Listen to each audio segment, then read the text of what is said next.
এলাকার সুবি নাগরিক বন্ধু এবং নাগরিককে আমার প্রীতি এবং শুভেচ্ছা জানাচ্ছি। আজকে এই পঞ্চবর্তী বাজারে সভাপতি মহোদয় আমাদের মাঝে উপস্থিত আছেন আমাদের প্রিয় জননেতা তথা এলাকার প্রাক্তন বিধায়ক জাতীয় উপজাতির নেতা আমাদের এখন সিংহা বিধানসভা কেন্দ্রের প্রার্থী শ্রী বিশ্বসেতু দেববর্মা উপস্থিত আছেন কর্পোরেশন নির্বাচন করলেন সারা ত্রিপুরায় প্রায় 17-18টা পৌরসভা নির্বাচন করলেন। উপনির্বাচন আগরতলা সুরমা থেকে শুরু করে বর্তমানে তারপরে ধর্মনগরে উপনির্বাচন করলেন। কেন?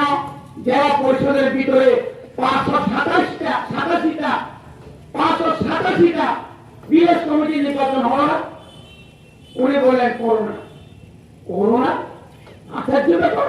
আর একজন ডক্টর এখন কি করোনা আছে ত্রিপুরাবাসী জানেন কি করোনা? করোনা নয়, ওদের বড় হচ্ছে বুবাটা তীব্রতাকে বলতে তার অঞ্চলে তারা নির্বাচন করতে সাহায্য করছেন না বন্ধু।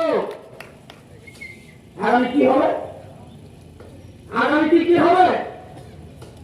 বুবাটের তীর্থ এখনো আজকে আমাদের পঞ্চবটি বাজারে আমাদের ত্রিপুরা মন্ত্রণালয় থেকে একটি বাজার সভার সভাপতি এবং আমাদের মাঝে উপস্থিত আছেন আমাদের টিডিওডিসি মাননীয় এমডিসি শ্রী রবীন্দ্র জন্ম মহোদয় আর আছেন আমাদের সিংহার বিধায়ক হয়ে সিংহার উন্নতির জন্য আমি যে সকল কথাগুলি বিধানসভার মধ্যে রেখেছিলাম তার অর্ধেক অংশই পূরণ করতে পারিনি আমি।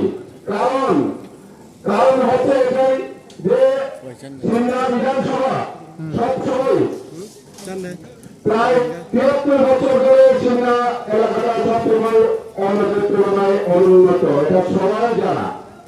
এবং আমি ভেবেছিলাম 2018 সালে আমি এখানে বিধায়ক হওয়ার পরে সিংহার জন্য কিছু করব। আমি ভেবেছিলাম সিংহার জনগণের চাহিদা এবং সিংহার জনগণের যে এখানে দাবি ছিল যে আমাদের সিংহা দিয়ে একটা শিরোমূলক যাবে, সেই শিরোমূলকের জন্য এখানে সোনাগরিকরা আমাদের ত্রিপুরা যে তখনকার মুখ্যমন্ত্রী শ্রী বিপ্লব কুমার দেবকে আমরা রেজিগনেশন দিয়েছি, আমিও দিয়েছি, কিন্তু আমি কি পেলাম? কি রেজাল্ট পেয়েছি? আজ অব্দি কিছু পাই নাই। আমাদের দাবি ছিল প্রথম থেকে যে সিংহাটাকে যাতে আমরা অন্য চোখে দেখতে পারি। আপনার 25 বছর সিংহা এলাকা থেকে বিধায়ক হয়েছেন, কি করেছে এতদিন? একটা হসপিটাল আছে আমাদের কাছে সিংহায়, এই হসপিটালের অবস্থা আপনারা গিয়ে দেখুন। আমি 3 বছর বিধায়ক থাকার পরে 3 বছরের মধ্যে আমি এই বিল্ডিংটা উদ্বোধন করার কারণ এটা আমার হাতের মাধ্যমে এই বিল্ডিংগুলো হয়েছে। বন্ধুরা আপনারা দেখুন এই 3 বছরের মধ্যে আমি এই সকল কাজগুলি করে দিয়েছি আপনাদের জন্য। চেষ্টা চালিয়ে যাচ্ছি, পানীয় জল, এডুকেশন, এখানে ঈশানপুর স্কুল আছে, ঈশানপুর স্কুল নতুন বিল্ডিং করে দিয়েছি।